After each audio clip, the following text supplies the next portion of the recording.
Hey everybody, welcome to Board Online, Board Offline. Today we're teaching you part 5 of our How to Play Kingdom Death Monsters Gambler's Chest expansion series.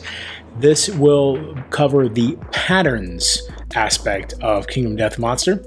And without anything else, let's get right into it. Patterns have a novel arrangement of resources that allows settlements to craft gear not found at settlement locations. Patterns can appear in any campaign. Their inclusion is based on the components that make up your campaign. It should be noted that if the appropriate components are part of that campaign, patterns will not be optional. Seed patterns, on the other hand, are an optional component you can add to your campaign. The seed pattern rules described in this video are intended for play with the seed pattern cards that come with the Gambler's Chest expansion. A pattern card shows the settlement how to build a specific pattern gear. You have the name of the pattern card, the crafting limit, and the resource cost. A settlement may never have more than the crafting limit of the pattern gear. And in order to obtain the pattern gear, they must spend the resource cost found here. Players will gain pattern cards at specific moments during the game, and it will be clear when one of those moments has arrived. For instance, in the Gambler's Chest expansion, patterns are often gained by defeating high-level quarry monsters and exploring Ark Survivor philosophies. Pattern gear may require indomitable resources, such as the Crimson Gland, which is an indomitable resource for the Crimson Crocodile. You can see that when you gain this Crimson Gland, you will also gain the Fierce Spear pattern card.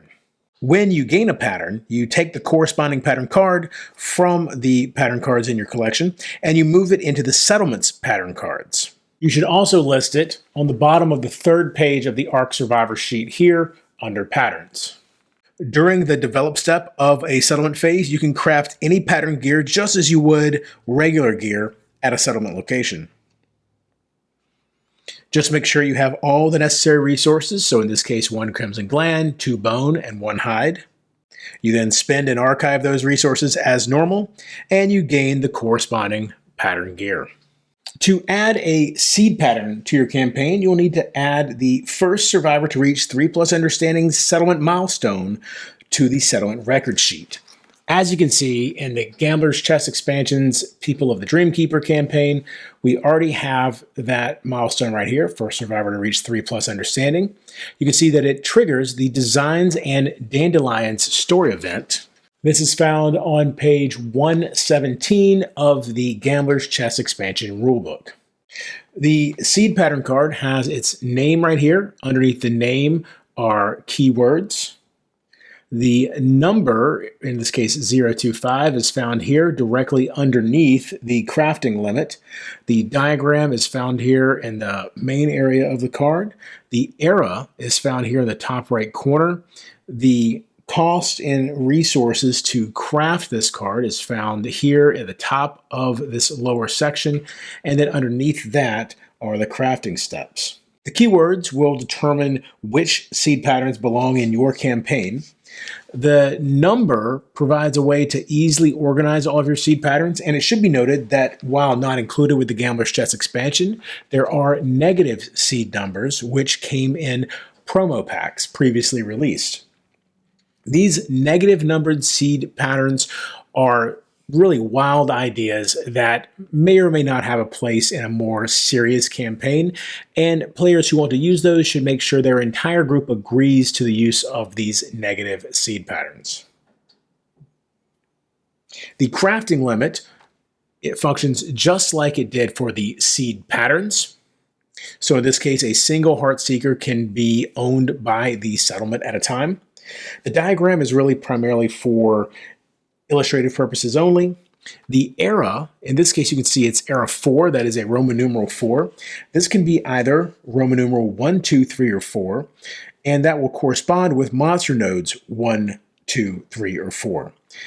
The gear that has this Roman numeral must be crafted with resources from monsters of that node or later. So since this is era 4, it can only be crafted using, in the case of People of the Dreamkeeper, the King resources, which is the node 4 monster. The cost in this case is 2 death metal, 2 hide, and 1 pylorix. The crafting steps show what is required to fabricate the seed pattern gear. The icons next to each step come in 3 colors to denote the type of step. Blue steps, in this case, a survivor who was sucked into Kingdom Death lies across the anvil. These tell a story that includes a requirement in bold. So in this case, the requirement would be a survivor who was sucked into Kingdom Death. This requirement must be met to craft the gear. We have purple as the second step here. Purple steps describe outcomes of crafting this gear. Some outcomes are tragic consequences, others are unexpected boons. In this case, smear pylorix across the chest and crack it open. They suffer broken rib. Crafting step, and then the gray steps are simply storytelling without any additional rules. In this case, shape the blade by the crook of the survivor's shattered bones. The main thing to remember with these crafting steps is that the bold sections are requirements that must be met. To create your seed pattern deck, you will look at the keywords for all of your available seed patterns. And if it just says seed, like the Itemsmith's lens, it will belong in your seed pattern deck. And if it has the name of a monster that's appearing in your campaign, it will belong in your seed pattern deck as well. If any that have names of monsters that are not in your seed pattern deck, such as Kingsman in this case, or White Lion, Sunstalker, etc., all of those will not be used during your campaign. Once you have all of the seed pattern cards that belong in your campaign, shuffle them together to form a deck, and you're ready to go. When a survivor earns a seed pattern card, draw a random card from the deck. In this case, the Weaponsmith's Hammer. Add this to the settlement's seed pattern cards, and also make sure to note it on the 3rd page of the Ark Survivor settlement sheet, right here in the top right corner. The drafting table innovation alters the revelatory moment survivors experience when they reach 3+ understanding. Enhanced by the presence of the drafting table in their settlement, survivors are suddenly struck by transcendent inspiration. Every time a survivor reaches 3+ understanding, resolve any story events as normal, such as insight, but then gain the benefits of the drafting table as well. It should be noted this happens immediately. If a survivor gains 3+ understanding during a showdown, this still occurs right away, as the magnitude of this earth-shaking revelation ripples instantly through the settlement. During the develop step of the settlement phase, craft any seed pattern gear in your settlement by fulfilling all requirements of the seed pattern crafting process. Unless all elements of the crafting process can be completed, the gear cannot be crafted. The cost includes resource types instead of named resource cards. These resources must come from a monster, and that monster must appear in the era of the seed pattern or later. So for instance, the hide in this case must come from the king, since the king is the only level 4 or later quarry in the game. If instead you're trying to craft the Weaponsmith's Hammer, this is a era 2 seed pattern card, and so the bone in this case and the hide in this case could come from the Smogsingers, the Phoenix, or the king. It should be noted that while the things listed in the black section of the bottom portion of the card must be archived just like crafting any other weapon, anything listed in the crafting steps is not archived, and you simply do whatever that particular crafting step says. Once the cost has been spent and the crafting steps have been followed, gain the seed pattern gear of the seed pattern card that you have just crafted. And that's everything you need to know about patterns in the Gambler's Chest expansion for Kingdom Death Monster. Thank you for watching. Be sure to come back for part 6, which will cover Scouts, which is one of the more exciting expansion pieces, I think.